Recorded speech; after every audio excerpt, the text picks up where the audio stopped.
Awesome. What's up? So yeah, I still have a slight lisp, but I think I sound a lot better today. So thank you guys for bearing with me during all this. It was obviously pretty scary. I figured since I bite into my tongue with my last seizure, I would wear this mask that has a new tongue for me. Uh, but I'm gonna take it off because it actually hurts my head. So thank you all for being here. I'll just put that mask on the ground. And now I have Echo in here. He wasn't here a second ago. Echo, knock it off, please. We have guests now, so you need to behave. Thank you very much. Um, so yes, we'll give people a minute or two to get in here. What's up, Ferris? How's it going? How are you? Hey, my boy. How's it going, dude? Happy New Year.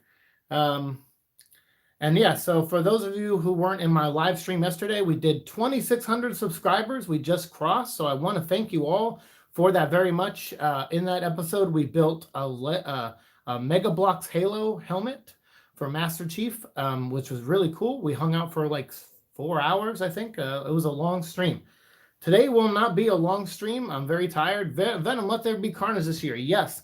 So I figure we'll do another stream about Venom, Let There Be Carnage, and Morbius, and Spider-Man 3, and Gore the God Butcher showing up in Thor, Love and Thunder. I think we'll do all that big conversation. Big conversation we'll have probably Friday night after I get out of work on Friday. Hey, your birthday's coming up. That's right. I forgot. Early January. I remember you say that before. So if you missed my stream yesterday, just a recap. Last week I had a seizure and I bit into my tongue and the inside of my cheeks, and so it made it hard to talk for a little while. My tongue and mouth feel better. They're healing, but it's still hard to move my tongue sometimes.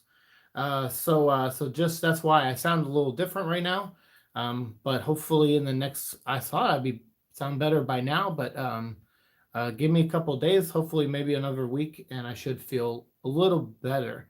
It's just hard to move my tongue sometimes is all. But otherwise, I'm doing okay. So thank you, Fifi XZ. Sorry if I sound like I can't say some of your names on here. I'm sorry, but thank you for saying that. I am recovering. I feel better. I had to quit my Lego job, which really sucked because I needed the money big time to survive. Last week I had a 5-day work week at Lego, 5 days in a row, and I couldn't work a single one because I had my seizure on Tuesday morning or Tuesday afternoon, like around 1 or something like that. Or 2 or something, and I think it was 2 o'clock, and I couldn't go to work. I couldn't talk that day. My mouth was bleeding. I was very scared, and when I talked to the doctor a few days later, they say I can't drive at night right now, and if I continue to have seizures, they will take away my driver's license, which will make living a little tougher, but I'll figure it out if that happens. We'll figure it out. But I'm not too worried about it right now. Right now, I have to think about my health and make sure I don't have any more seizures and try not to stress out. I was working 9 days in a row, and then I had Christmas Day off, and then I was about to work 10 more days in a row. And about halfway through those 10 days, my body just shut down. I just couldn't take it anymore, I guess. So now we'll just focus on me, which means I have more time to do YouTube shows starting next week. Next week, I will have 3 days off from now on. I will have Tuesday and Wednesday and Thursdays off of work. But some days, some weeks, I will work on Wednesday, just on Wednesday. So sometimes. So 1 week, I get 3 days off. The next week, I get 2 days off. I don't work at nighttime. I get to leave at 6 o'clock. And I get home before it gets too dark. And I just work at Harley Davidson now. So it's life will get better for me. I hope so. And thank you all for the kind words. It's very nice. Hi, I hope your tongue gets better. Hey, thank you very much. Of all the things to hurt, I think I go, what is the irony in that is we do a Venom show, and Venom has a long tongue. Like I say, I wear this mask at the beginning of the episode, so I have a new tongue that works. So Venom has a long tongue, and I have a tongue that hard to work right now. What's up, Christian? How's it going? I made a what if Carnage was in Spectacular Spider-Man. Oh, that's cool. That's awesome. Hello, Swordsman. Holy cow, Swordsman. Happy New Year. Happy New Year, everybody. Thank you. I hope I feel fine now. Like my energy, you can tell I'm energized right now. I'm very excited to talk to you guys today about King in Black. King of Black number 2 and Venom number 32. Now, Venom number 32 we'll talk about towards the end of this episode. And I'm sorry, so I've been having trouble hearing a little. So sometimes my voice goes up like really high. So I apologize if I get really loud. I'm still, that's a new problem I just started realizing. Hey, Twisty's Art, what's up? How's it going? I didn't get the PS5 because my dad didn't have the money. Hey, also don't feel bad about that. Your dad is trying everything he can to make a good life for you. So don't feel bad about that. Just make sure you go up and tell your dad, hey, Dad, I know you're doing a great job. And you're doing everything you can to help us. And don't worry about the PS5. I'll get one when we have the money. It's okay. Just tell him that. It'll probably make him cry, actually. But it'll make him very proud of you. That's a very adult thing you could say to your dad. So Ferris, I would say say something like that to your dad. He'll very much appreciate it. And Happy New Year's to all of you. I appreciate that. And the 2,600 subscribers. It's just amazing. And I'm hoping by the time Venom Let There Be Carnage comes out that we can get to 3,000 subscribers would be really cool. King in Black today, we'll talk about number 2 that came out. Sorry, my mouth does that sometimes. That comic book came out a week ago or 2 weeks ago. So we'll talk about spoilers for that. But then at the end of this episode, we will talk about Venom 32, which just came out today. So if you don't want spoilers for a book that just came out today, then skip the last half of this episode and nobody post any spoilers in the comments. Don't post any spoilers until we talk about that issue. Right now, just talk about King in Black number 2, where Eddie Brock gets to reacquaint himself with the hood of a car and they fall in love. And it's a very tragic love story because Eddie Brock busts his head open and his whole body breaks. Thank you for 7 thumbs up, by the way. I appreciate it. Morning. What's up, Swindle? How's it going? So that's what we're going to talk about today. So Venom 32, we'll talk about in a few minutes, or in about 20, 30 minutes. But for now, the first half, we'll just talk about King in Black number 2 is called The Fall by Donnelly Cates and Ryan Stegman. J.P. Meyer does the inks and Frank Martin on the colors, Clayton Cowles on the letters, and obviously a million variant covers, I'm sure, and a lot of other great artists working on this, and Devin Lewis, the editor, and everyone who works with Devin. There's a interesting issue. I feel like, sure, it's not the way I would pace a book, so I'm trying not to just judge Donnelly Cates on that. For me, this would have been the last page of the first issue. I know you can't really see it. So let me do this. No, it doesn't white balance. What's this? I need the spoiler since Marvel won't give me my comics on time. What the hell, Marvel? Send Swordsman his comics. Swordsman is going to be a character in the upcoming TV show for you guys on Disney+. The least thing you could do is send him some comic books. Did you know that, Swordsman, that there's going to be the Swordsman's going to be on one of these shows coming up? I think they're setting up the Thunderbolts. That's why. And the Young Avengers. Farrah says, I don't care about PS5 because tomorrow I may go buy Spider-Man and Batman and Venom. There you go. Oh, sorry about the Venom toy break-in. That sucks. That's okay. That's all right. I didn't have many live streams. I did one yesterday. That was it. I took about 7 days off of YouTube. I actually edit. I have like 6 videos I could edit where I sound normal and I could post online. So I'm going to work on them, this weekend, try to get them up. Some are Ghost Rider episodes and some are, one's a Resident Evil episode, I think. So yeah, I'll try to get those up soon. I'm still missing the last part of Venom Beyond and the both King and Black issues. Jesus Christ, Marvel, you're slacking. Get this man his comic books, damn it. You did not? Oh my goodness. Yeah, Swordsman is going to be in what show is that? Not Falcon and Winter Soldier. Was it Miss Marvel? Oh no, it wasn't Miss Marvel. She-Hulk. I think it's She-Hulk. I think Swordsman's going to be in She-Hulk. Yeah, I can't remember. But yeah, look it up. There's the guy playing Swordsman. They have him cast already, so now you can start your Swordsman YouTube show and you can go through the whole history of Swordsman like I do with Venom here. and I will watch every episode, and we will discuss Swordsman. Young Avengers show. Can't wait for them to ignore Speed again. Yeah. Well, we'll see. You might see Speed. Actually, you might see Speed very soon. There's a show coming out next week that you might see Speed in, maybe. At least that's what the speculators think. Swordsman's getting a Disney Plus show, but not me. Probably because of my last name. No, I'm too casual for a TV show. Oh, you're awesome, man. You're great. I would watch a TV show about you, Georgie.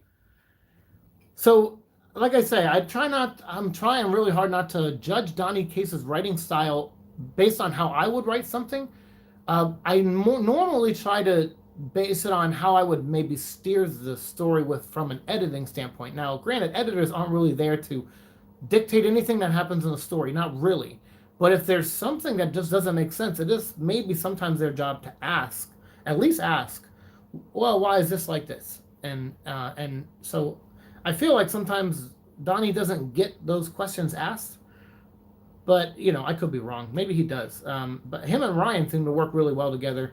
So I guess at the end of the day, that's really what you need most in a comic book, is that the artist and the writer at least communicate really, really well. And it seems like these guys have become really good friends. So that's good for the book, I think. And that's why so many people like it, because you can feel that energy on every page. And Ryan Stegman's art is amazing. So when this book ends with Eddie hitting the car, I just kind of I roll my eyes. I go, that's how issue 1 should have ended. Issue 1 had it was not a very strong issue in my opinion. It felt just kind of like, oh, here's the setup. Whereas Absolute Carnage #1 was like, here's the setup, but it's like, here's Carnage, here's this, all these things are going wrong. Ravencroft is taken over by monsters. Like, it was just boom, boom, boom, boom, boom. And you kind of have that in issue 1 of King in Black, where it's like all the symbiotes and the dragons and everything come down, and so it's kind of paced a little bit like that.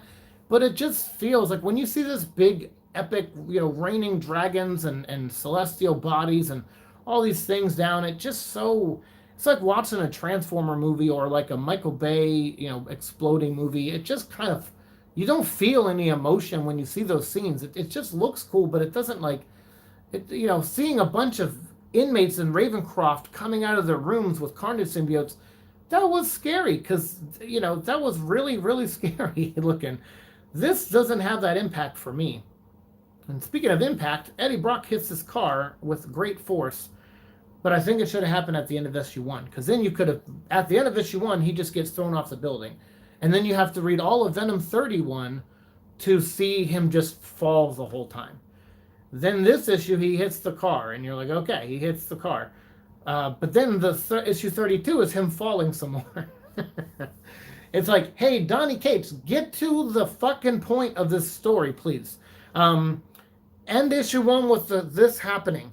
And then what happened in Venom 32 at the end, which we'll talk about, don't spoil it, that should have been the ending of this issue. The tie-in issues should be supplemental. They should help feed the story that the main book is having, but they shouldn't really have a ton of, well, that's not true. I guess they should have some good moments in them, but you're paying like $6 or $5 for these King in Black books.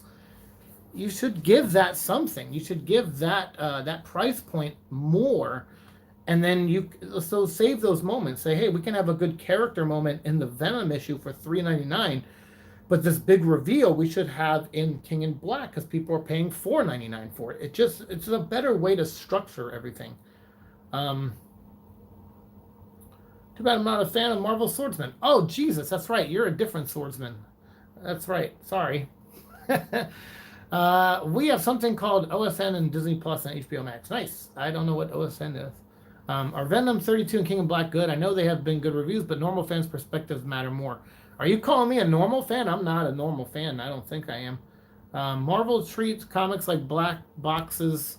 Writer does well. Push writer for more and more popular books, even if they don't suit the writer's strengths. Yeah, I agree. Yeah, so Donny Cates will be writing Venom for 25 years. Considering Donny killed off Venom, or Eddie, I don't think it's so. It's more annoying than good. Well, that's the thing, is he's not killing Eddie. Eddie's not going to be dead in this. So that's why just get it over with. We know Eddie Brock's going to come back or go on some kind of spiritual quest or something and get back in his body at some point. So why drag it out unnecessarily for 4 issues now? Because finally in Venom 32 they get to the point, and that's why I'm saying, I'm like, I wish this happened sooner. I wish this happened in King in Black too. But whatever. We'll get there. Don't worry. Welcome and thanks for the renewal. Hey, there you go. Sweet. Friends making friends. When do you think we'll get the next Venom revamp in comics? I haven't really enjoyed the run since Cates took over. You won't see it for a while. Donny Cates has big plans. After King in Black is over, Venom issue 200 will come out. Marvel, if you want someone to write you an 8-page story, hit this guy up. I will happily do it for very cheap. And it'll be a good story, I promise. Yeah, so the Venom 200 is coming out, and it's I don't know, it's I think Donnie's gonna start that onward and go into his next thing. He's gonna change Eddie. Eddie's gonna be different by the end of this storyline. He's gonna be like, I don't know. I think he's gonna be like an anti-Null or like a new anti-Venom, or he's gonna be something like that. He's gonna be different than he is now. So so yeah, I think they're gonna do something, which I'm intrigued. If they do something new with Venom, I'm down. As long as it's Eddie, I'm down with it. I'll give it a try. Well, loyal fans. Oh, gotcha. Okay. Is it fair to say that unlike Absolute Carnage, King of Black so far feels like filler? This whole thing is filler. That's what I guess that's my point. I'm taking too long to explain that, but I'm trying to catch up on comments too. Yeah, this book is filler. It should be called King of Filler, because issue 1 is like, okay, here's the attack, and all these heroes have a plan, but it's such a stupid plan. Like the amount of enemies the Avengers have fought. And the Fantastic Four have fought, and all these characters have fought. Why is Null such a pain in the ass to them? Like, how is he better than them? That's my biggest part about this book, is Donnie wants Null to be this ultra badass, so he makes these other characters stupid. That everyone's doing stupid things, and that allows Null to rise and conquer and win, because everyone's just being stupid. They have dumb plans, and all of them are Hail Marys. Like Eddie bonding with the Hive in the first issue. It's 5. He does it for like 5 or 6 pages, and it literally amounts to nothing. He unplugs himself to go feed himself right to Null and deliver himself right to Null.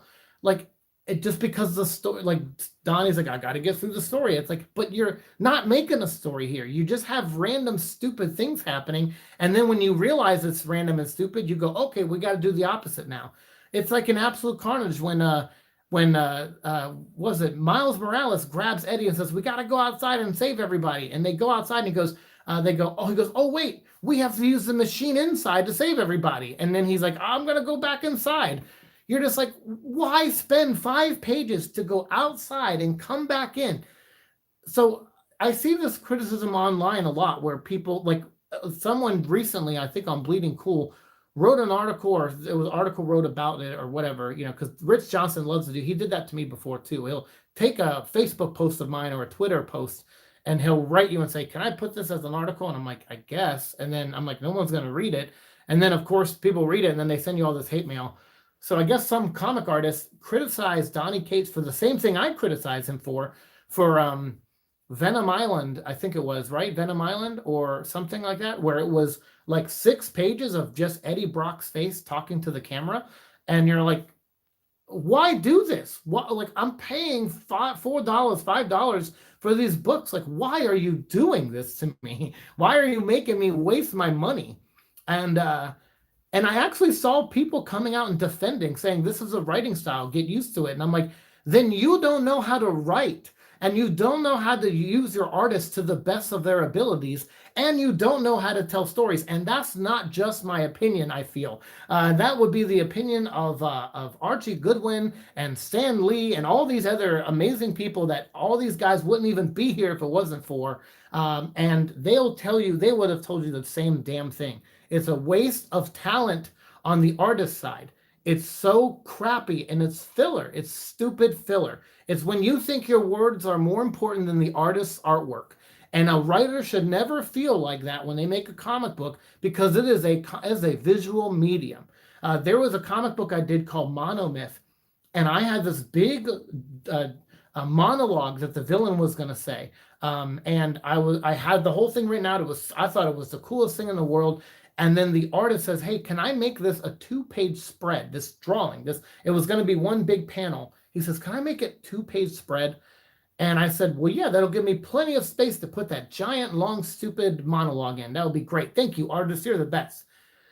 Then he showed me the art, and I was speechless. It was so beautiful that I did not want to cover any of it with one single word. There's not one word on this page of this, because it said everything you needed to know. It just showed this giant archangel sitting on a 3-headed Cerberus from hell, and he's standing there with his wings out, and he's got his sword, and he's looking right down at you as the reader. You're looking at the book, and he's looking right at you, and you just know that you are gonna freaking die. And I said, that's it. That picture says all the words that I was going to type on this page. And I deleted that whole page of script. And I said, this is amazing. And that's what writers need to do. And I don't see Donnie doing that. I almost feel like Donnie says, how can I get more words on this page? Actually, this is the only page he kind of did it to, where Eddie hits the car. I'm glad he doesn't fill it with stuff. So a little credit there for you, Donnie. Like, you actually probably saw the art and said, hey, that's beautiful. I'm not putting anything else there. And that's good. I'm glad he did that. And this is also a good one. And there's not a lot of writing on it. So he does that a little bit more. But then he gets these pages where it's just like a bunch of dialogue and nothing. It doesn't matter. Like, they're coming up with these plans and they're basing off nothing. Like, Iron Man actually thinks if he injects an extremis into a null dragon, it'll give him control of the dragon. I'm like, what science is that based on? It just feels like Donny Cates wanted to use extremis again. Because I'm like, how would you know that would give you control over a null dragon or connect you to their hive mind? I know that extremis is like a rewriting of your DNA, but how would he know that will be the outcome? I don't know. Like, I just feel like I don't know. It's like Fanboy the movie. That's what this feels like. But let me give a compliment and then we'll catch up on chat. This scene here where Eddie's dying and Peter has to go get Dylan is great. Great panel layouts. Follows the emotion really well. Ryan Stegman crushes this scene, I think. You get this little moment where Dylan's watching TV and he's just scared. And he knows what's coming. And Peter comes in the door, doesn't say anything. And Dylan drops his head without even looking at Peter. He knows bad news is coming. That is great storytelling. All of this here. Dylan, listen, I got to get you packed up. I'll explain on the way. We got to get you to your dad. Dylan says, is he dead? He says, not yet. He wasn't when I left him, but you need to come with me, man. You need to come with me, buddy. Those 2 pages were great. Honestly, Donnie is clearly a good writer. There's a good writer in him. Then he does stupid shit like this page where it's just all these people talking nonsense over and coming up with these dumb plans. But then he has another good moment. When Namor showed up, it was pretty cool. Namor says, we've been fighting in the depths of the oceans and the darkness ever since the beginning of time. So we'll help you fight Null. And Reed looks at Sue and goes, did you call him? And she's like, get over it. And I'm like, okay, that was pretty good. That was not a bad moment. I might want to read a Namor or Fantastic Four book written by Donny Cates. I might actually be interested in that, the way he handles some of those characters, because he gives Johnny a big moment in this where Johnny Storm flies into this horde of dragons and goes supernova. And it's pretty good. And his last line to Spider-Man was really good. He says, Spider-Man's like, don't do this, you could die. And he says, yeah, but I got a reputation to maintain. And he just goes supernova. And I thought that was a cool moment too. So there's definitely, I like moments in this book, but it is filler. It's big time filler. I made a custom Carnage action figure. It is Carnage from 2008. Nice, good job with that. Post a picture on Instagram. Do you have Instagram? I'm on Instagram again. At Venom Vlog. Thank you for the 9 thumbs up, by the way. Thank you. King in Black is just boom, boom, bum, bum, bum. Hey, let's do something dumb. Boom, boom, filler, filler. That's what it feels like so far. I mean, I will say there's a couple good moments, but they only last for like a page or two, and then it gets right back to the dumb stuff, and it makes me really upset because Donny Cates. So the reason I get frustrated with Donny Cates, I think a lot of people think I hate the guy. I don't hate the guy. Of course I don't. I just have opinions on his stuff. I don't agree with some of the stuff he writes. But he's clearly doing good things for the character. But I don't see him improving as a writer. And that's a shame because he has potential to be actually a really good writer. He's a fine writer right now. He gets the job done and he sells comics. So that's all really, I guess, he cares about and Marvel cares about. But I cannot go a day without trying to improve my abilities. That's why my book, King of Neverland, has taken so long. So I'll give Donnie that. By just committing to these ideas, even if they're not good, at least he's putting content out there.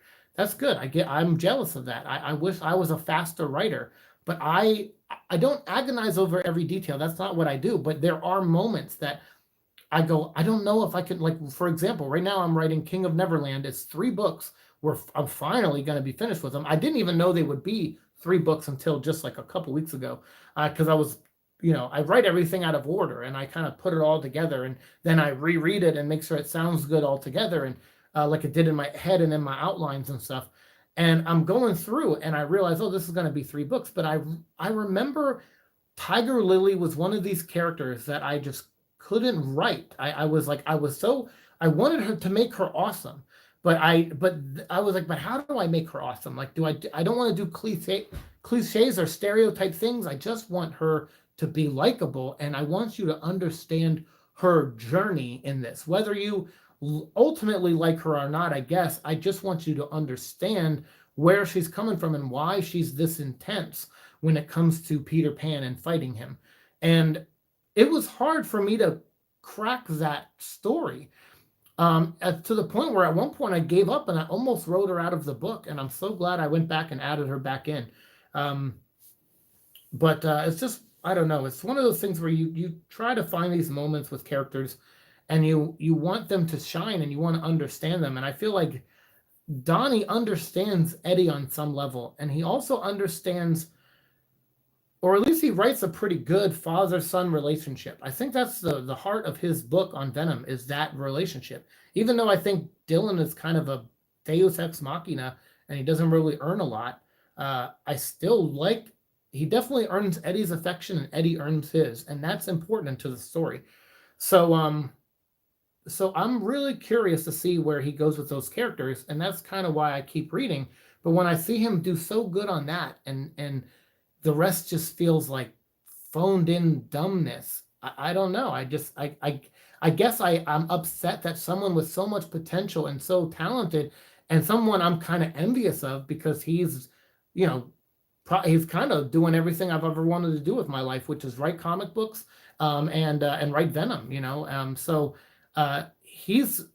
I'm envious of the guy, but I also get upset because I know he's better than what he's putting out. So if you like what he's putting out, I think he can do better. I think he could do a lot better. That's how much faith I have in the guy. But I know he's not trying to write something that will win Oscars or anything. Some of these just aren't paced very, it's minor things. It's like writing 101. It's some minor things, and again, it's just my opinion. So some of you guys may be different. Hey, what's up, bro? That's why I'm not buying none of these issues. I hear you. What's up, Drew? Welcome to the channel. This is why I like Marvel's movies and Marvel comics. Yeah, their movies are pretty simple, and although I don't like a lot of their villains, they kind of phone in their villains a lot on Marvel. The few good ones they do have, I like Loki and Thanos was pretty good. And Winter Soldier was pretty good in that movie. So, yeah, kind of like all that stuff. Because Nolan's a new Thanos, duh. But for real, yeah, it doesn't make sense that the Avengers have this much trouble with him. I mean, that's the thing is, Nolan's a video game character. That's why he's so good in Marvel Future Fight. Because you could just put him in a level and say he's the toughest boss in the whole game. And then everyone has to work really hard to kill him. And you have to team up with other people to do it or whatever. Like he's a video game character. That's most of Donny Cates' characters are video game characters, except for Eddie. I'm surprised he shows so much restraint, but I think that's going to change. I think he's about to turn Eddie into some kind of White Lantern thing, anti-null thing, and it's going to make me roll my eyes because like Punisher, he turned him into a Ghost Rider who was a Herald of Galactus into Cosmic Ghost Rider. He gave Silver Surfer the Thor's hammer. He which I think might have been done before, but still. He made Doctor Strange and Scarlet Spider into Ghost Riders in Las Vegas.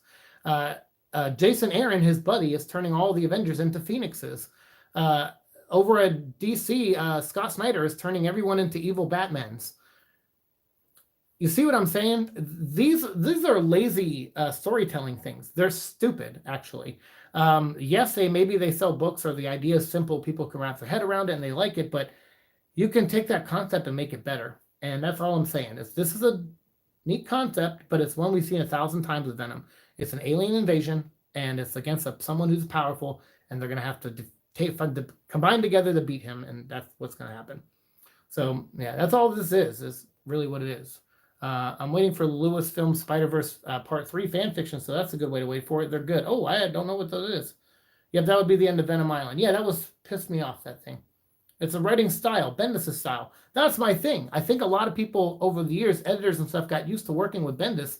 That's how they handle writers now. So Bendis just kind of did his own thing and sent scripts in whenever he wanted, or on time, I guess, too. But still, like, there wasn't a lot of communication with him. He just does his thing and sends it in. He was lazy. He's a lazy writer. That's how you can write 7 books a month, by just phoning all 7 of them in, or focusing on one and phoning the other 6 in. And that's what Bendis did. So all these other writers are like, oh, that's how it is. That's how people write comics. It's like, you don't have to do that. That's actually really lazy. You could do better. Good art and visuals does not always mean good story and writing. Both. Make both and you'll get something good, or heck, great. That's all it is. Yes, you got a good writer on this book. You got a great artist on this book. Together they make stuff that people like. But this is really, a lot of this is really lazy. It's so funny. Those I see those Comicsgate guys sometimes, and they praise books like this. They go, this is so great. There's no SJW stuff in it. There's no politics in it. There's no this. It's just a fun action book. And it's like, that's what you want? You don't also want good writing or great writing? This is good writing. I don't think it's great writing. And I think Donnie's capable of great writing. So that's why I have the opinions that I do. It's because I see potential in that guy, and I want him to surpass that potential. Because I think he could be one of the greatest writers in comics right now, because he's got great ideas. He's got really great ideas, and that's hard to come up with. To come up with great ideas in comics nowadays is really tough. I think Donnie's probably the best at it currently in comic books. And then I think as far as actual writing goes, Chip Zdarsky, I think, is probably up there. Him and Pete Tomasi, I think, are the 2 best writers in comic books right now. And Dan Jurgens, I think, is the best overall storyteller, because he writes and draws. And so I think he understands both sides of that world to deliver those stories. Oh, now Donnie remembers Mr. Fantastic. Shame his knowledge of symbiotes wasn't used earlier. I know, Mr. Fantastic shows up in this, and I'm like, why wasn't he in issue 1? Why isn't he coming up with the plans to fight back? He's studied symbiotes more than any other person in that room. Tony Stark has never studied a symbiote. He's barely met Venom. Like, I think he met twice ever in the comic books. So, like, Venom, 1 issue of Iron Man, and I think Venom Bomb in the Brian Michael Bendis Avengers comic. I think that was it. Maybe the Wrath was the Vault. Maybe no, that was Captain America, I think. If I made a comic book, I would do the same thing you would do. Oh, well, yeah, that's great. That's good. Well, great minds think alike. Considering how Mr. Fantastic freaked Peter out on the Venom symbiote, causing Peter to make one his biggest mistakes, I wouldn't really call Reed knowledge on symbiote. I disagree. Reed made a mistake, but Reed has had the most time studying symbiotes out of most of the characters in the Marvel Universe, except apparently the original Nick Fury, because I guess he studied them with S.H.I.E.L.D. during Vietnam. So maybe, but Nick Fury's dead, I think. So yeah, I guess Reed's our only. He should at least have more of a say in it than Iron Man. I guess is my point. Robots in the Sky 2015 was stressful to watch story and expectation. Robots in the Sky, the Transformer cartoon from 2015, was stressful to watch story and expectation wise. This is a sequel to Prime, and you're telling me that Russell's freaking TV mattered just as much as Soundwave's Revenge? Come on. Right. Yeah, Robots in the Skies, I remember watching that. I don't hate that show, but you're right. Following Prime is... I wish it was just its own thing. Absolute Carnage #1 is proof alone that Donny Cates can write better. You're right. That's the best thing that's been said in this whole stream. You're right. That's the best point you could make. Reading King in Black is frustrating because I've seen Donny Cates nail it, and with Absolute Carnage #1, which is definitely the best issue of that whole run. And I had very little criticisms of that book. And that was like 60 pages of story and art or something like that. 48 pages maybe. It was long. And it was awesome. And it was scary and it was great. And I remember saying, this is so good. If the rest of this book are like this, I will put my foot in my mouth as long as Donnie doesn't drop the ball like he always does. He starts with the first 2 issues are usually pretty good, and then it falls apart at the end. This one, it's falling apart already as filler. So I'm hoping the ending of this makes me put my foot in my mouth. And I got plenty of room because my tongue is now pressed downward. I waited 21 episodes to see Soundwave getting defeated in the absolute scrappiest way possible. Thanks, Hasbro. My fans want me to do what if Tom Holland Spider-Man was in Venom movie. Oh, yeah. Well, that's funny. So does Eddie's mullet. He wants me to make a video about that, too. Well, not that exactly, but... So on Friday night, we're going to do a Venom vlog live, and we'll talk about Gore, the God Butcher. We'll talk about him joining the MCU, and if that might be something they tie into Venom at some point, which I don't think they will, personally, but we'll talk about that. We'll talk about Morbius on Friday night, and we'll also talk about Venom, Let There Be Carnage. So be here Friday night. It'll be like maybe 8:30 p.m., 9 p.m. Just keep an eye out on my community page and on my Instagram at Venom Vlog, and I'll post when we're going to do it. Your rant reminded me of Robots in Disguise, so that's why I'm saying these. Oh, that's okay. Oh, Marvel Season Pass 34 just dropped. Null is the new raid boss, and he does the exotic Siike's Lament. Oh, yes. Siike's Lament. That's actually a really good name. If someone wants to troll me that works at Marvel, they could be like, oh, let's give this attack, let's call it Siike's Lament. That's pretty good. If Stanley was here, he would make comic books good again. Comic books again. I mean, yeah, I don't know. In his later years, some of his stuff wasn't as good, but I think Stan just meant a lot to a lot of us. So he was a good guy. I got to meet him. That comic book I was telling you about earlier, with where I take all the dialogue out of it because the art was so good. Stan Lee's wife liked that comic book. She came and visited me at Stan Lee's Kamikaze. That's what it used to be called. They changed the name to L.A. Comic Con. And her name was Joan, which is the name of my aunt who passed away 10 years ago. And so I was really nice to meet Joan. I never met her before. I met Stan a few times, but not Joan.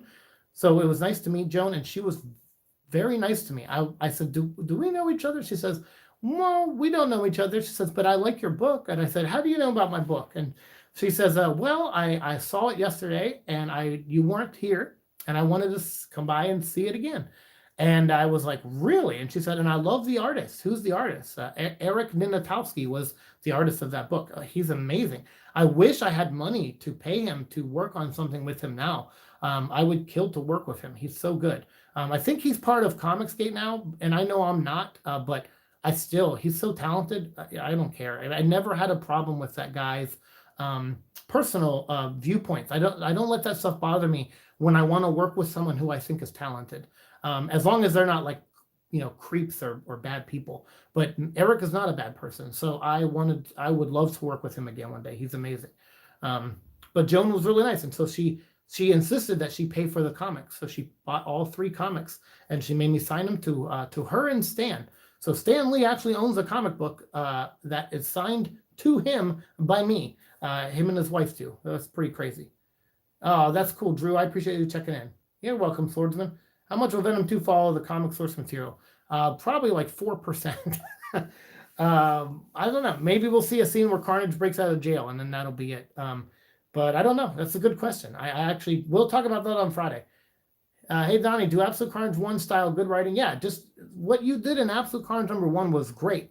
Pacing-wise, tension-wise, character-wise, it was all really good. I think I had a few nitpicks, but mostly I love that issue was very strong. Hey, what's up, Tavia? How's it going? No, you missed the spoiler chat for King in Black number 2. Iron Man shows up. He gets a dragon. He puts it on Eddie. He thinks, oh, if we put a symbiote on Eddie, it'll heal Eddie. So someone intelligently says, hey, Dylan, don't you have a cat that's a symbiote? I'm like, ooh, Venom or Eddie as Sleeper? That would be really cool. But then they say Iron Man chimes in and says, no, that's a bad idea. It won't heal him fast enough. His wounds he's too far gone. We need a dragon. If we connect a dragon to him, and I put Extremis in the dragon. So pretty much Iron Man just killed Eddie Brock. Pretty much. He jumped in with his stupid theory, and it didn't work. And to make it even worse, the dragon was killing Eddie, and so Dylan used his powers to evaporate it. And that's when Reed gets a giant stretchy boner, and he says, "Hey, you have this power to evaporate symbiotes. We can use you in the battle against Null and everything." And then Dylan says, "Wait, what's that noise?" And they're like, and Reed, Sue goes, "Reed, shut up, look." And they all turn and see that Eddie Brock is dead. And the final panel was Dylan saying, "Dad?" I thought that was a good moment too. I don't like Iron Man chiming in to kill that got Eddie killed. And Iron Man, by the way, is still connected to this dragon, and there's extremis veins running through him. So he can, I guess, hear the hive mind where Eddie's about to go to. So we'll talk about Venom 32 in a second. I'm going to catch up on chat first. I think probably Iron Man will be the reason Eddie gets out of that other realm. Maybe part of the reason. Maybe this will be a redemption for Iron Man for letting him die. Maybe he'll hear or connect to Eddie on the other side. So we'll see. We'll talk about that here in a second, because I do have Venom 32. I do have that issue here. But let me get to the chat for a second. Let me just type in Venom. Let me get the issue going so we could talk about that in a second. Venom 32. There we go. And that is a cool cover there with Rex on the cover. So sorry, you can't really see it. The lights are too bright. Thanks for the heads up for the next live stream. You're welcome. Yeah, Friday night I'll be here. Wonder Woman 84 was too many questions. Oh yeah, I talked about that yesterday. If you want to know what my thought on Wonder Woman 84 was, watch my stream from yesterday. I think it's one of the first things we talk about. I know it's a 3.5 hour stream, but I think it's it's in the first 30 minutes we talk about it. So you only have to watch the first 30 minutes if you want. Oh, nice. Yes, Extremis. Good job, Tony. Yeah, he screws up all the time. Yeah, Thor the God, Gore the God Butcher, we'll talk about on Friday. And Valkyrie Jane Foster. Yeah, so before we get into this, I'm going to tell you guys about 2 new shows that are coming to this channel. So now that I can only work one job, I have to. It's like I cannot push myself anymore. And I can't work at night, so I can't even try to find a second job. So I have no choice but to, stay home. And since I'm going to be home, I might as well come up with some extra content. Now, I know I try to do other shows all the time, and some people like them and some people don't. So what I'm going to call these shows are Venom Vlog Presents. And so there may be an episode here or there where we talk about something symbiote related, but mainly it's a show with a beginning, middle, and end. And I'm going to have a co-host on each show. So the first show will be about the Fantastic Four. It's called the Fantastic Cast. And it's going to be me and my friend Gene Hoyle. And we're basically going to go through our favorite Fantastic Four stories from the beginning with Stan Lee and Jack Kirby all the way up to the Mark Waid run with Michael Ringo, who, rest in peace, passed away about 10 years ago or so. One of my favorite artists. So we are going to talk about all of our that's like 500 issues of Fantastic Four, and we're going to talk about them over the course of like 20 episodes. And each episode will be about like 15, 20 minutes long. And you're going to get like 1 a month, maybe 2 a month. So the Fantastic Cast, that'll be starting up in February. There's some more Ghost Rider stuff coming out, so I'll keep the Ghost Rider show around, Highway to Hell. We won't turn it into the Spawn show just yet. Because now that I'm doing the Resident Evil show, I want that to be a priority on my gaming channel. So that show is going to continue on the gaming channel. And then we are going to do another Venom Vlog Presents with my friend Alex, who was on, we did an episode recently where we did a commentary for Batman and Robin, which was a lot of fun. And I told my friend Alex, I said, I want to do something that's just fun. I want to hang out with you this year, like over phone and stuff. I want to talk to you more, because you're a good friend. And so he said, well, I want to talk about Thor, the Jane Foster run, because the new movie's coming out, and my friend Alex loves the Jason Aaron Thor run. And I said, I'll talk to you about that, because I haven't read all of that run, but Gore the God Butcher's in that run, and I really want to talk about that, because that'll tie into the Venom show. So we have that podcast that's coming. I think it's going to be called... I had 2 names for it. We haven't picked one yet. I think it's the Love and Thunder podcast is one name, which is not very creative at all. But it's Love and Thunder podcast, or we might call it Whomever Be Worthy, which I think that's the name I'm going to go with. The show will be called Whomever Be Worthy. and that'll be me and Alex once, maybe twice a month, just going through the Jason Aaron Thor run, and that's it. So yeah, so those will be 2 new shows coming on the channel. Yeah, his Iron Man's plan was to put bombs in outer space. Yeah, he's a real genius. Some futurist that guy is. Under the hands of Donny Cates, anyone who's smart is not smart anymore. Thank God he's writing Eddie Brock, because Eddie Brock, I love him, but he's not a smart guy. So it doesn't offend me. He doesn't write Eddie out of character. But Peter, Reed Richards, Iron Man, all these people who are really smart, he writes them like stupid idiots. For sure. Oh, thank you, Tavia. Iron Man used to be one of my favorite heroes, but the way he's been written for years now makes me hate him in comics and movies. You should check out the new Iron Man book. It's written by Christopher Cantwell, who wrote the recent Doctor Doom book, which I think was amazing. I think last year it was in my top 10 Marvel books for 2019.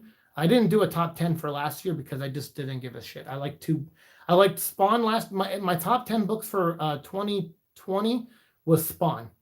He was all 10. I didn't like any other book. Even Transformers, I got bored of.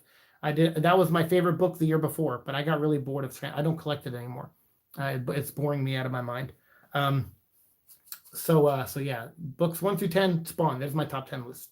So yeah, I'm not just the Iron Man book that's out now. Christopher Cantwell is writing it. It's Iron Man trying to track down Korvac, and Korvac, he has to team up with the Scarlet Spider. So in the issue that came out today, Iron Man teams up with Scarlet Spider, Ben Reilly's Scarlet Spider. I can't believe it. I want to know what conversations those two are going to have, because Peter and Iron Man are good friends, but Ben was cloned before that friendship developed. So I'm really curious to see what a guy like Ben, who is a clone of Peter, how he would treat Iron Man and how Iron Man would treat him. I'm really curious to see that. So I might read the new Iron Man book. My brother lied to me saying that he doesn't like superheroes, and I said Batman, he said no one, and Spider-Man, he said no one. I said Iron Man, he said yes. Well, yeah, he's a liar then, I guess, but that's okay. That's an easy thing to lie about. That's fine. No one got hurt by that lie. I look forward to when you get to the time when Reed met God. I know that book. So all these Fantastic Four issues I've read. I have issues 1 through 400 and something of Fantastic Four. I don't know, without missing a single issue. And I have them in digital, physical and digital. I am a big Fantastic Four fan, actually. So much so that it's surprising that I did not start an X-Men or Fantastic Four show before now. I tried X-Men, but I'll be honest with you, I just gave up. It didn't get enough views, and then I just stopped caring. I just said, you know what? I hate the current X-Men comic book, and I just can't do this. So at some point, maybe I'll do a Venom blog presents, and we'll do X-Men, and we'll just focus on one run of X-Men, kind of how we're doing with Fantastic Four and Thor, or more like Thor, because Thor's just Jason Aaron's run. So yeah, you might see that soon. To be fair, he was kind of selfish and drunk. Oh, geez, that's not good. Drunk brother. He doesn't know what superheroes are. Whoever Be Worthy is the better name. I think so. So whomever Be Worthy, that's going to be the title of the podcast. I did read Jane Foster Valkyrie tie-in. I felt confused. Yeah, someone's been sending me Cam Fraser. He sent me some tie-ins. I'm going to read them, and we're going to talk about them next season. This is episode 598 of the show.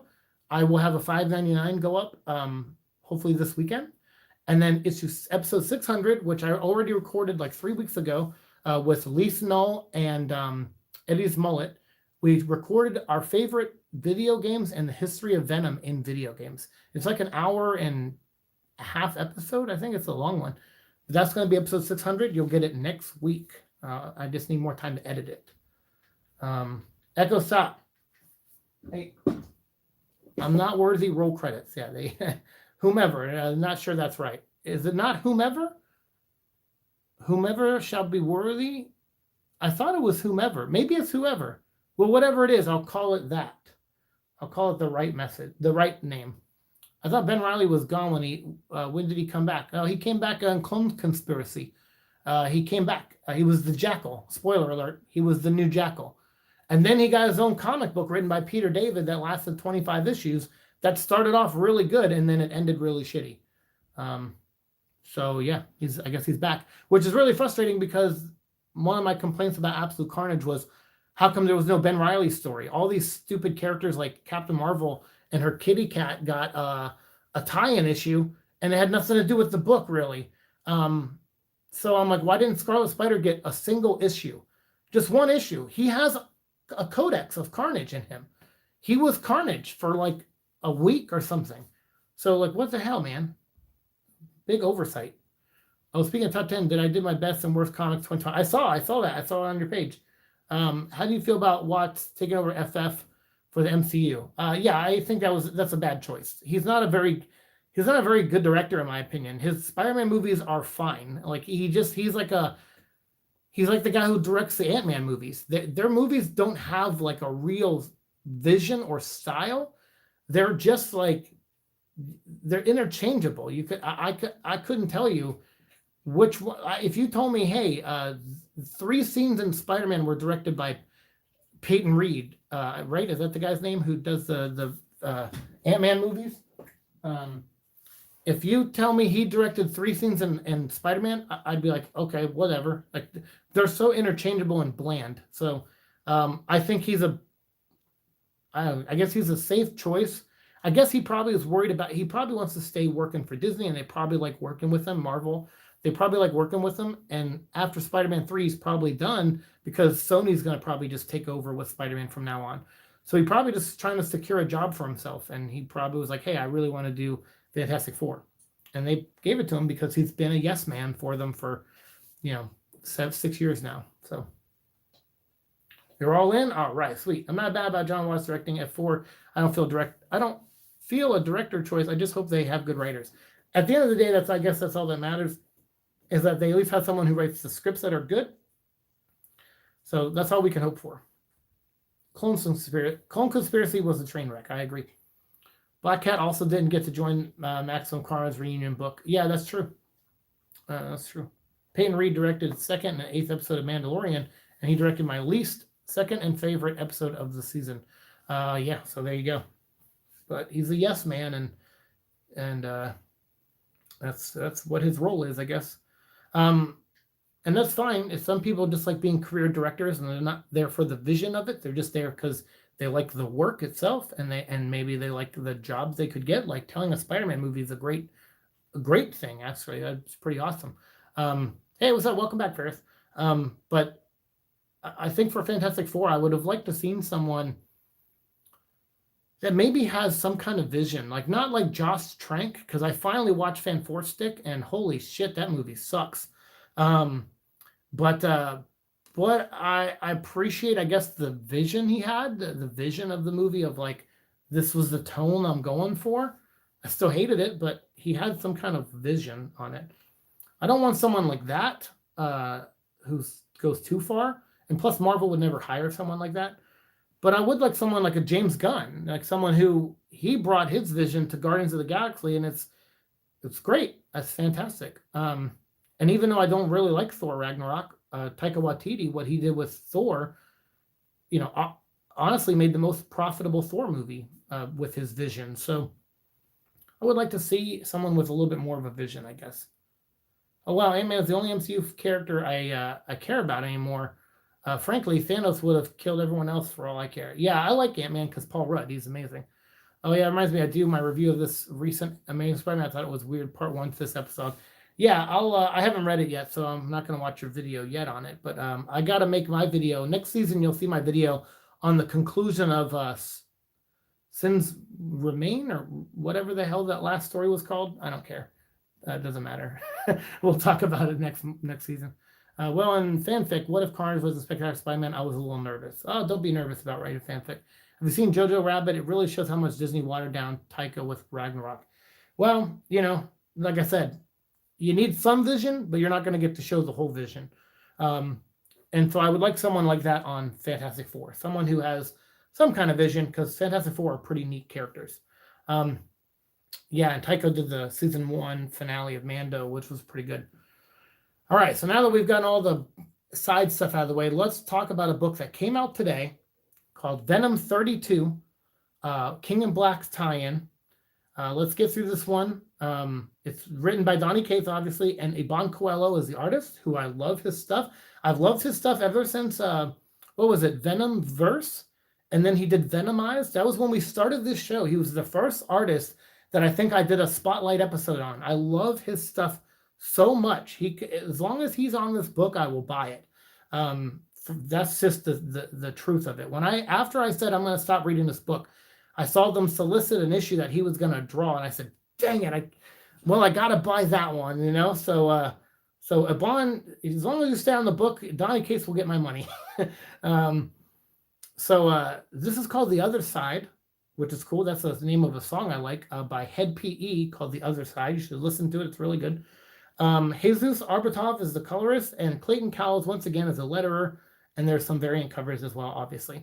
So this book starts off, just like issue 2 did, with Eddie hitting the car. So I guess when Eddie hits the car, he actually died then, and not in the hospital where his heart stopped. This is very interesting, because if you actually go back, I think I said this story on Harmontown. So Dan Harmon would sometimes have me on his podcast and talk about my aneurysm stuff. This was like 7 years ago, I think. And he asked me, "Do you remember anything when you died in the hospital?" Because my heart stopped. I was in a medically induced coma and my heart stopped. He says, "Do you remember anything when you die?" And I said, "No, I don't remember anything. I think I remember it being just pitch black." But the reason I think that is because when I close my eyes, I can't see anything. I can't picture anything. If you say, "Hey, Siike, think of an apple," I can't think of an apple. I know the word apple and it moves through my head, but a picture of an apple does not show up in my brain. I can't make images from my brain, which is why sometimes I don't remember people. I can't recognize their faces. I get a little better at some of that the more I'm around people, because then sometimes the knowledge of it could shift into like long-term memory and get past short-term memory sometimes. But I can't picture things in my head. That's why it's so hard for me to draw and do things visual, and why writing a novel is so hard for me, because I have to think about what things look like before I write them in the book, which has been really the hardest part of writing Neverland. Which is why I tried to write comic books instead of novels, because I can just write some words and the artist can have the freedom to create things. So I mentioned when I close my eyes, I don't see anything. It's just black. So it made me think, well, did I, when my heart stopped, did my mind go somewhere else? Or was I just asleep? And that's why it was all black. So this made me think of things like that when I was reading this, because Eddie hits and dies, that his brain dies hitting the car, but his body and his heart are still beating when he's in the hospital. I just found that interesting. I don't know if Donnie purposely meant to do that, but I think that's really neat that Eddie is dead the second he hits that car, but he doesn't actually die in issue 2 until the very end. But here he dies instantly from hitting the car. I don't know. I really thought that was just neat. Of course, Donnie has to put all this stupid caption bubbles, his dialogue, his monologue stuff in there. And it's just like, "I've been falling many times in my life, and falling is so hard, I thought I would never give up." You're not writing a novel here, Donnie. The visuals will tell you what's happening. Just seeing Eddie falling, this is one of those instances where it's like, Iban killed it on this page. It's very visually cool. The colors are great. Take some of this dialogue out. It's just unnecessary. And then again, we just get more recap. Donny Cates is the king of recaps. All that guy wants to do is just put in, "Hey, remember when I did this in this issue?" It's like, yes, Donnie, there's only been 25 issues or 31 issues of your Venom comic. Even I, with a broken brain, can remember what happens in your 31 issues. I don't need a reminder every minute like I'm some kind of pothead that doesn't remember the start of our conversation. It's like, what are you doing? What are you doing with this stuff? So anyway, the interesting thing though is this whole book takes place in the void. So we actually get to learn what Null really is, kind of. Null is, he's really a god. It really is true. He is the god of the void. I start thinking about Supernatural, the TV show, and there was a season 7, I think it was, or season 6 or 7, I think it was 7, where they meet these things called Leviathans. And Leviathans were these creatures that existed in the darkness before God said, "Let there be light." And then God said, "Let there be light," and they all get banished to purgatory, kind of. And so then they break out of purgatory at the end of season 6, and then the whole season 7 is the Winchesters have to fight the Leviathans. And in the void, there is a being that is the ruler of the void. And I can't remember his name. He's in the final episode, too, or the final 2 episodes of the show. But there's a king of the void. So what I kept thinking of this was, okay, so if I'm using supernatural terms, then Null is the god of the void, which is weird, because then how did he get captured just by symbiotes? Like, it's one thing to be banished to another dimension like purgatory by God. That makes sense in the context of Supernatural of the show. But in here, how do the symbiotes overpower Null? I'm really curious to know that story. Maybe we'll learn it in this book. I don't know. But because whatever that is, they need to do it again. They need to make a planet of anti-venom symbiotes. And then they could reseal Null and just burn them to pieces. Burn them to ashes. So Eddie, in this, goes on a spiritual journey. So I kind of like that. I'm like, okay, Null is the king of the void. So everyone he's ever killed, their souls have not gone on to heaven or hell. They're stuck here in this void, which is why Rex is there when Eddie shows up. And Rex is like, come on, get on your feet. Let's go kick some ass. And they go around, and Eddie's being stubborn. He wants to get back to his body. He wants to get back to his son. So he's not willing to give up.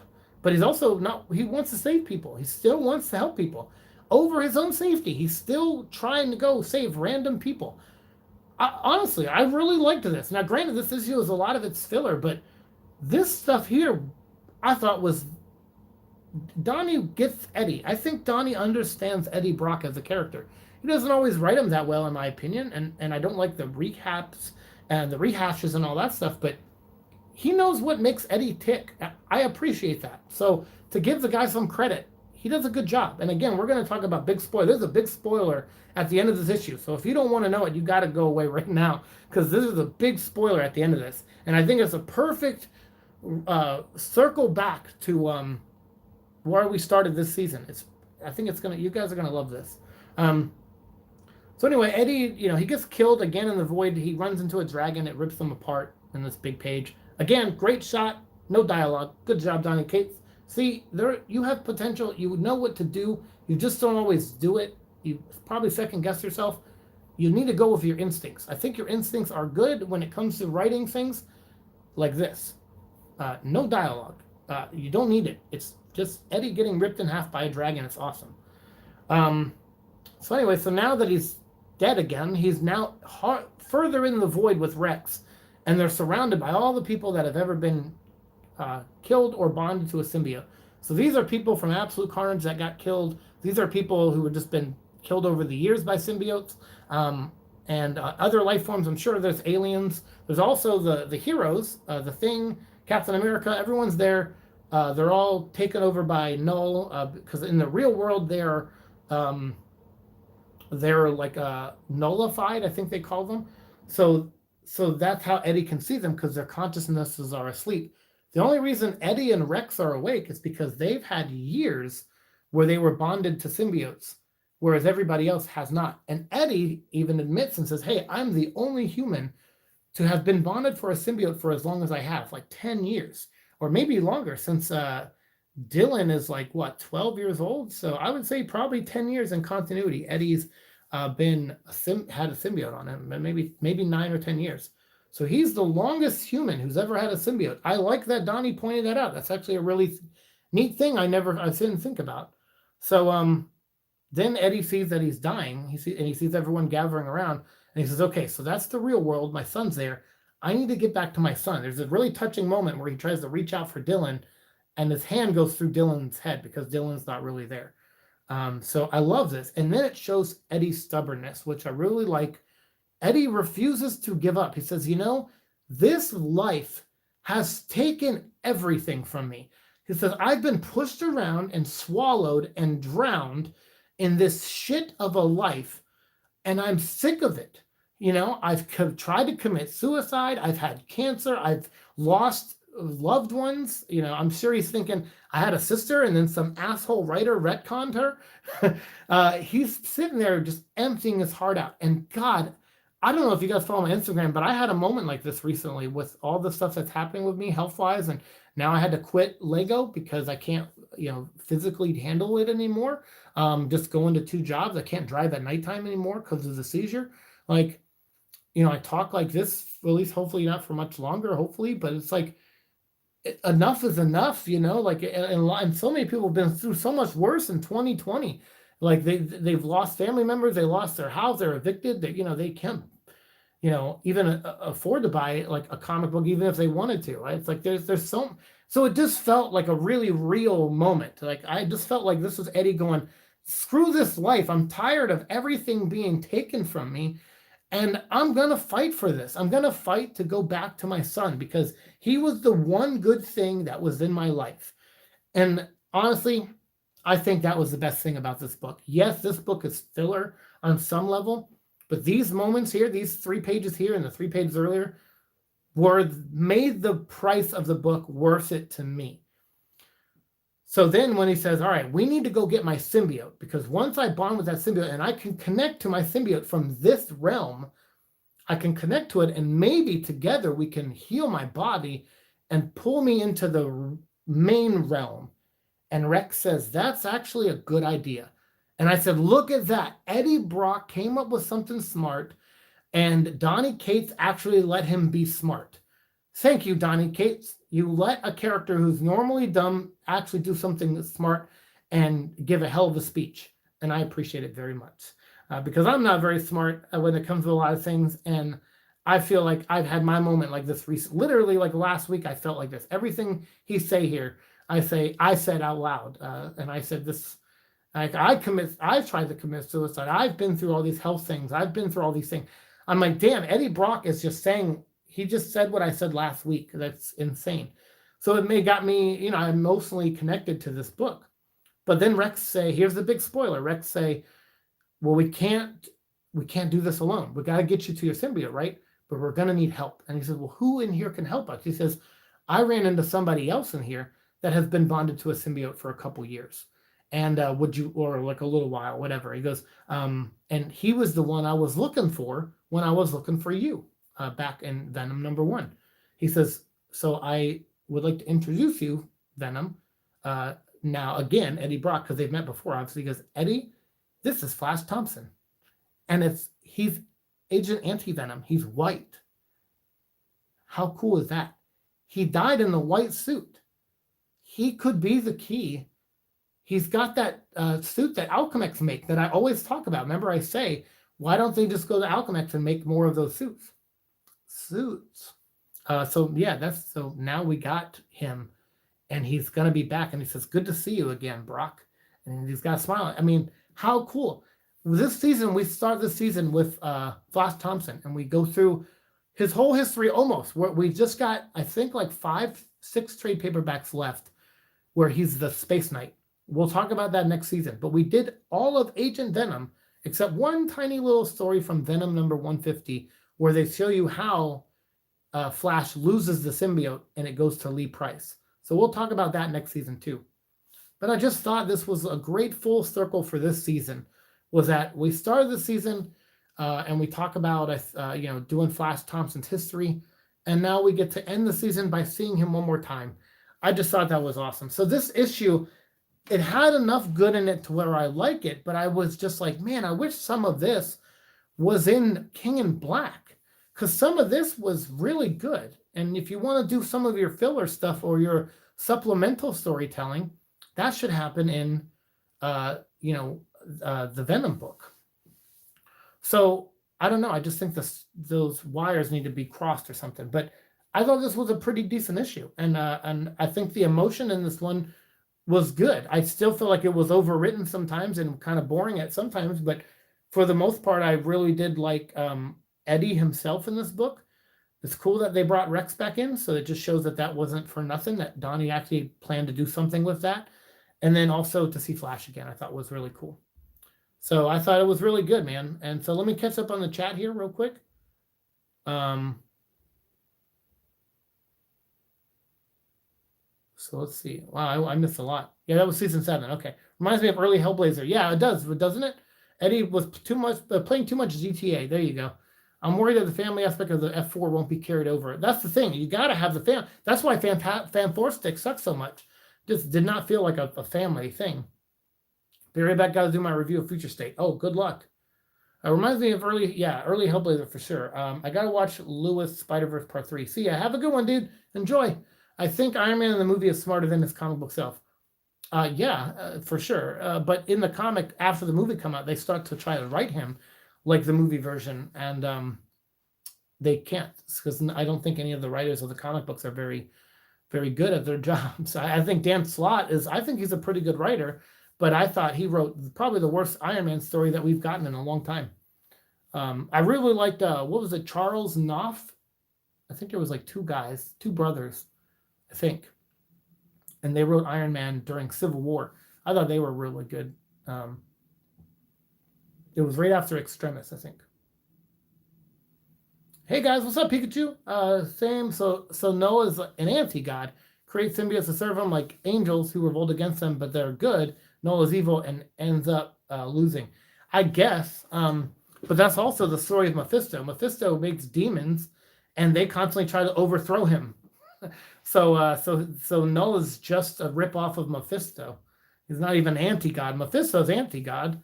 Noah's like, he's just a hodgepodge of ideas of Donny Cates watching other TV shows and just copying them. I don't know if Donny Cates is a fan of Supernatural, but the idea of a purgatory king monster is not new either. Why did they made that issue? I don't know.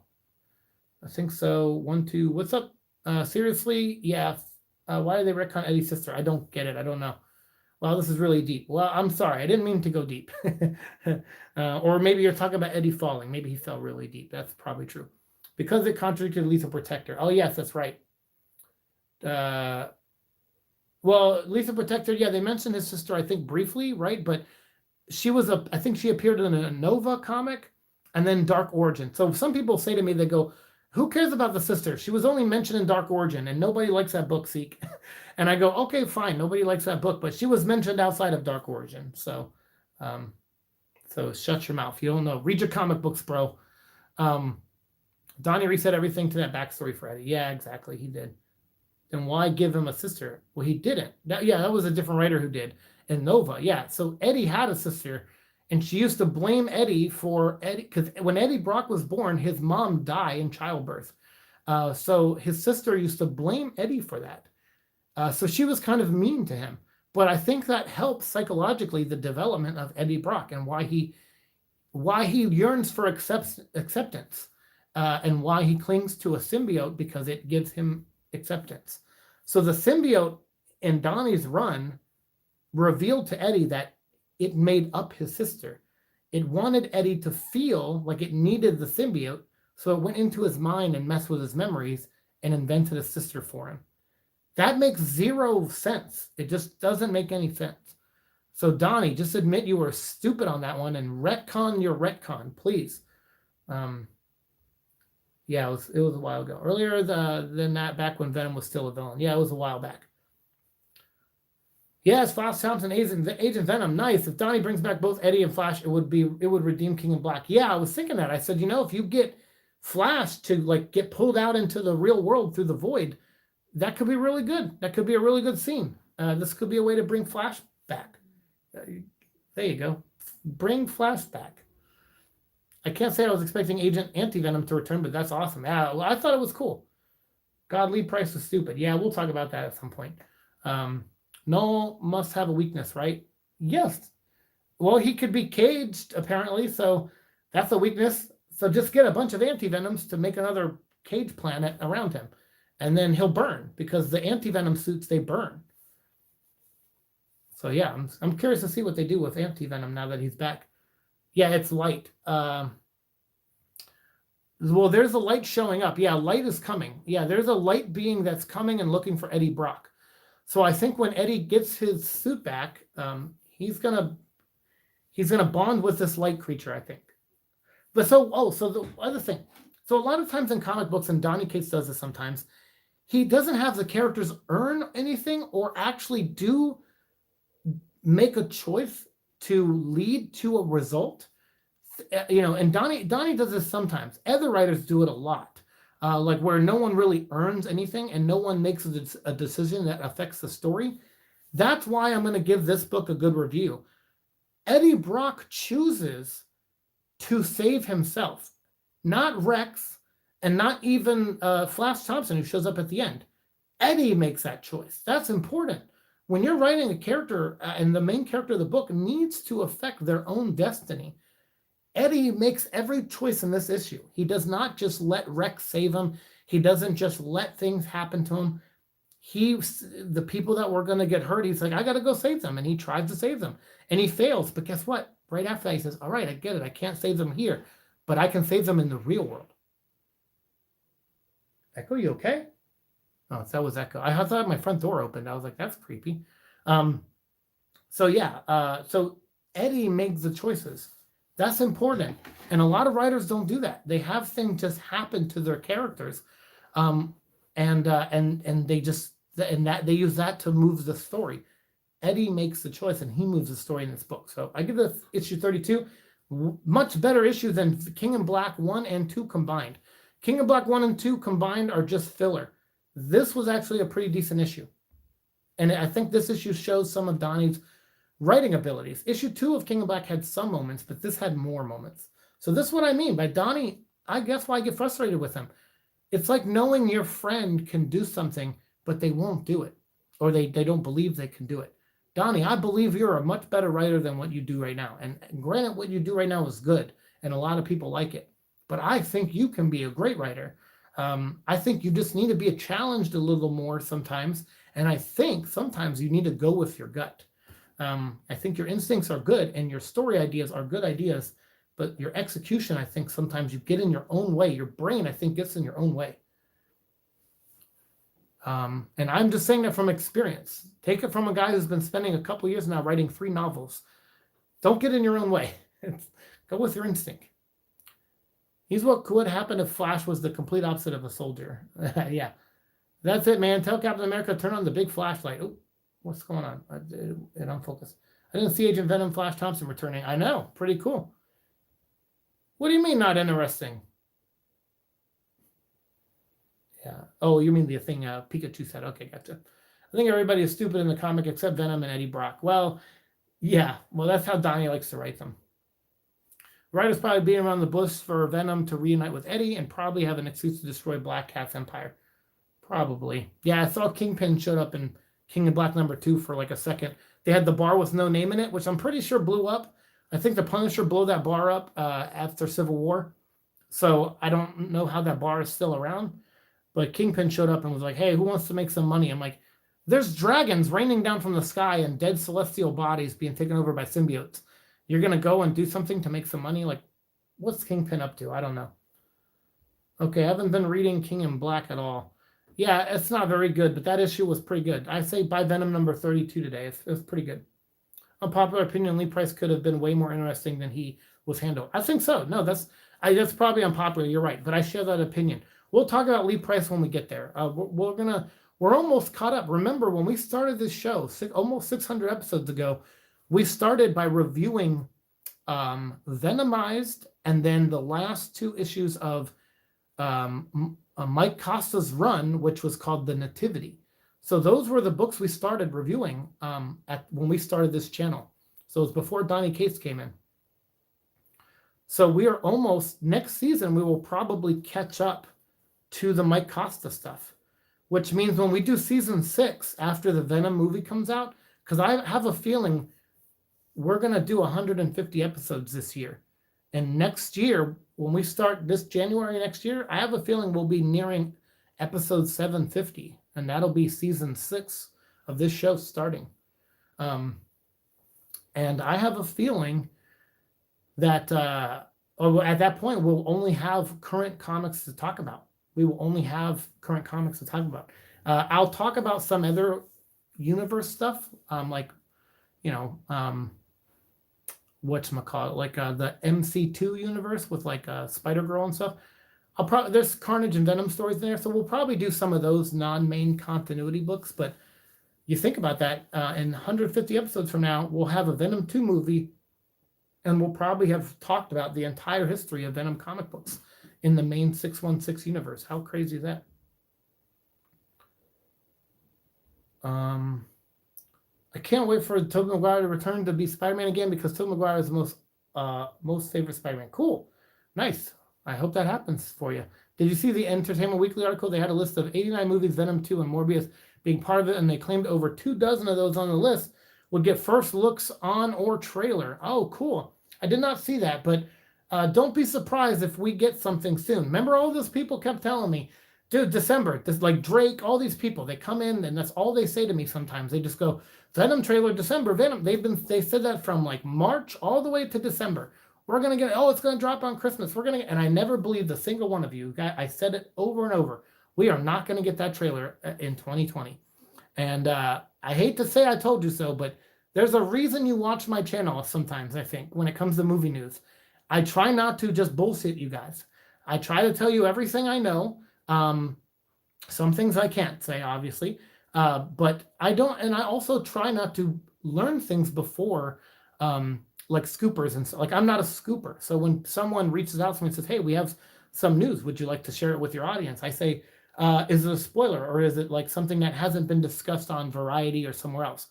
And they'll say, like, "No, it's not that." And I said, "Well, then, no, I'm not going to help spread rumors or speculation or stuff like that. That's not what I'm here to do. I'm here to react to real news when it comes, and talk to you guys about it. Talking about things that may not happen is just a waste of time. Life is too short. I could die any day now. I am not going to look back on 600 episodes and say, oh man, 500 of those were just things that didn't matter. They were things that never happened. Like, for example, we're going to talk about Gore the God Butcher on Friday night. I really don't want to, because I don't think he's going to connect to the Venom universe at all. But people think he is, because in the comic books he did. But I don't see that happening at all. I don't know why people think that. Just like Kang the Conqueror is not going to be related to Mr. Fantastic, probably. Like, that's not what they... Just look at Marvel's track record with their villains. They just don't do that. They don't make their villains that deep or interesting for the most part. So when they're in a single movie. So, like Hela, she was just Thor's forgotten sister. Not very interesting. So you think they're going to give a good origin to Gore the God Butcher? You're insane. So to me, I don't like to bullshit people. I don't like to waste your time. I just like to tell you my opinion on things and hear your opinions on things. But I don't like to make these speculated videos where we just talk about something that is most likely never going to happen. It's just not my style. I agree. If we could have got a Hellmark as well, it could have ended the Descent arc. Yeah, that's true. If the Hellmark got passed to Lee, that would have been good. Personally, I'm sticking with the main event in Venom. There you go. I really think Tobey is the most popular than Andrew and Tom Holland. Well, that's an opinion. I don't know if everyone shares that opinion. I like Tobey, but I don't know if everybody else shares that opinion. I love MC2 Spider-Girl so much. Yeah, we'll talk about... I have all those issues, so I'm going to go through and pull out all the ones with Carnage and Venom in them, and we'll talk about them. Because I think Venom bonds with Normie Osborn at one point. Little Normie, who became the Goblin Kid or Goblin Child or whatever. He was Venom in the MC2 universe for a while, so that'll be fun to talk about. But that's another universe. We got to get through the 616 first. I think it's Tom and Tobey. Yeah, see, that's what I'm saying. Opinions. Yeah. Hope this stream was monetized by you, Siike. It was monetized by me. Hey, Andy Babach, what's up, dude? To me, Tobey is Peter Parker and Spider-Man. Tom is okay and just worse. Yeah. Well, I mean, again, that's cool. I gotta go see it, man. Hey, Tavia, good luck on your videos, man. The only MCU villains that do connect and are deeper is Spider-Man's, and that's done by Sony. Yeah, but that's just because they're trying to build the Sinister Six. They're not trying to do anything with Marvel. They just want to do their own thing with the Sinister Six. So yeah. Well, Eddie wasn't done justice at MC2. The Venom symbiote sure was done justice. I agree, sir. And we will talk about that next in 155 episodes from now, probably. Tom is more popular mainstream, Toby more in memes. Yeah, there's some good Toby memes. Okay, so that's it. It was an hour-and-a-half video. That was a half hour longer than I wanted. But still, we got to get another Venom vlog episode in, which means I just have one more that I got to make and post for you guys. And then I have episode 600, which has already been recorded like 3 or 4 weeks ago. And I will have to finish editing it. It's taken a long time to edit. I'm really sorry. I wanted to put footage from the video games we talk about. But also I couldn't fill the whole video with video clips. It was just too much, taking too long. So I'm finding a way to compromise, but I hope you guys still like the video overall, and that will drop probably sometime next week, and that'll officially end this season of the show. And hopefully by the end of this month or sometime next month, we will start getting some information about Morbius again and maybe Venom Let There Be Carnage. And then we will start up the next season. I think I might wait a little bit, focus a little on Resident Evil and a couple other things, try to get the Fantastic Cast started and some other stuff, get some Ghost Rider episodes out. So, and then we'll do some live streams. So I'm going to focus on that after we finish episode 600 until we get some solid Venom stuff. So hopefully we get stuff soon. So thank you guys very much. I appreciate all the comments and all the support and for putting up with my voice like this. I know it's tough for me. I get a little embarrassed about it. They say after seizures and stuff, you tend to get a sense of embarrassment, even though you don't do anything wrong. But sometimes I don't know. I feel like I did do something wrong this time. I worked 2 jobs when I knew it was a bad idea, and I was stubborn. I said, no, I need money. I need to survive. So my need to survive and pay my bills was so strong that I just ignored my own health. And it made me think of all the people in this country that make that decision every day. And I'm hoping we get some kind of relief right now. I don't want to get into politics or anything, but because I don't care. If you watch the show and you're Republican or Democrat, I don't care. I love that you're here. I think you're a human being first and foremost. And if we have differences on stuff, it doesn't matter. Because here we just talk about Venom. But I really do see people hurting, and I would like to see some help come to some of those people. So hopefully that happens. And once I see people are being helped, then maybe I start thinking to myself, maybe I can find ways to help myself. Maybe I don't be so stubborn on pushing myself. Because now look how it's not just my tongue, it's like how I say words. Like I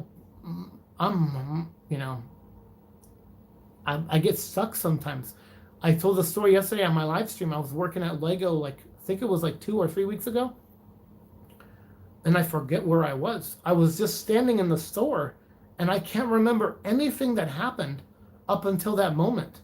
But I was halfway through my shift. I think I was 3 hours into my shift, and they were giving me a break. Some guy came up and says, hey, go take your break. And I was like, where am I?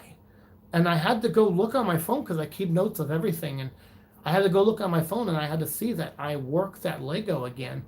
I didn't remember working at Lego again. So this is the sign. These are the signs that that my doctors tell me about.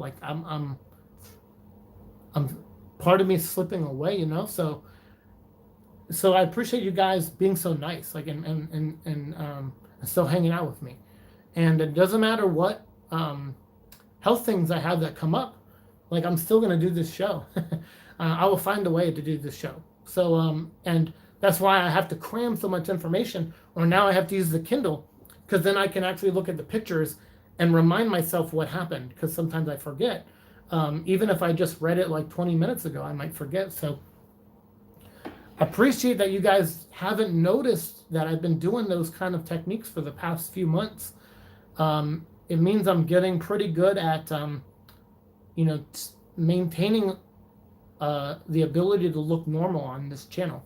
And that's what I want to do. I don't want my personal stuff like that to really affect. It might affect me putting out shows on a timely fashion. I want to do 3 episodes a week, but I just have trouble sometimes with all the health stuff. But Now that I'm going to have 3 days off a week, I can pace myself and I can maybe just make one video a day and only have to work on videos for like an hour a day and just rest the rest of the time.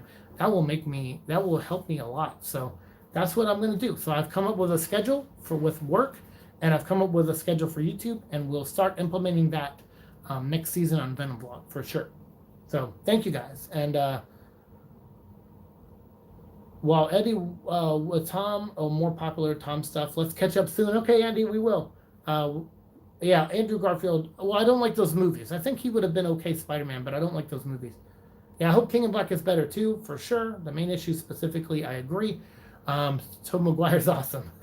You're welcome. Thank you, Swordsman. Hopefully Noel will be in the cartoon movies and more video games someday with much better character. Well, he's got to become a character first. Right now he's in Marvel Future Fight. You can go fight him. He's just a boss. He has no story. That's all he is in the comics too. So, but now they're starting to unravel the story a little bit, so I'm intrigued to see where it goes. Hey, that's okay. You're welcome. It's my pleasure making these videos for you guys. Sending you lots of hugs and positive recovery energy. Let me know if you need anything. I will let you know. Thank you, Andy. And yes, let's catch up soon. Sorry, I got an itchy nose now. Does that mean I'm getting money? Maybe we're all going to get stimulus checks again because I'm itching my nose. Wish the ad revenue goes to you. You deserve and need that. No offense. Oh, that's okay. I mean, yeah, it'll be nice to make more money at this one day as like a second job. Right now, I think every like 4 or 5 months, I maybe get like a check for like $110, but that's good. I don't complain about that. That's that's money because you guys watch. If you even just watch them for free, it helps. But someone came up with the idea that I should make a membership. You can do a membership on here for $2. It's $2 a month. They say you should do that. It's kind of like what I did on Patreon. They say make it for $2, and that way when you post a video about Venom and it's about the movie, you could put it up and people can watch it. If they pay $2, they can watch it first, or maybe that's what they say, and then like a day later everyone can watch it. So it's exclusive for one day, and then the next day everyone else can watch it. And I said, well, I don't know if that's a good idea. But then he's telling me this. He said, when you do live streams, if you're a member, you can do a members only chat. So that way someone has to spend $2. So you can maybe twice a month do a live stream where people in the chat are only the members. And that way you kind of block out any trolls that might come to the channel. And I said, now that is a good idea. So maybe we'll do something like that later down the line. But I can't think about that right now. But maybe somewhere down the line, but it won't be more than $2. But you guys tell me. I would like to keep Venom Vlog and majority of Venom Vlog episodes for free because we started the show for free and I don't feel like charging for it really. But maybe some kind of live stream thing is not a bad idea. So we'll think about it. Keep fighting, Siike. I wish you recover and have stable finance as soon as possible. I hope for that for everybody. I hope my mom just got a promotion, so I hope it helps her. She's been kind of an a-hole lately to me on some areas, and I don't like that. She's a great mom, but lately she's been snapping at me for just little things. Like sometimes I just can't hear her on the phone. I only hear out of one ear.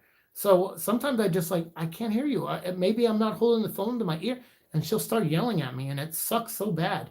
I'm like, I didn't do anything wrong. I'm just asking why I can't hear you.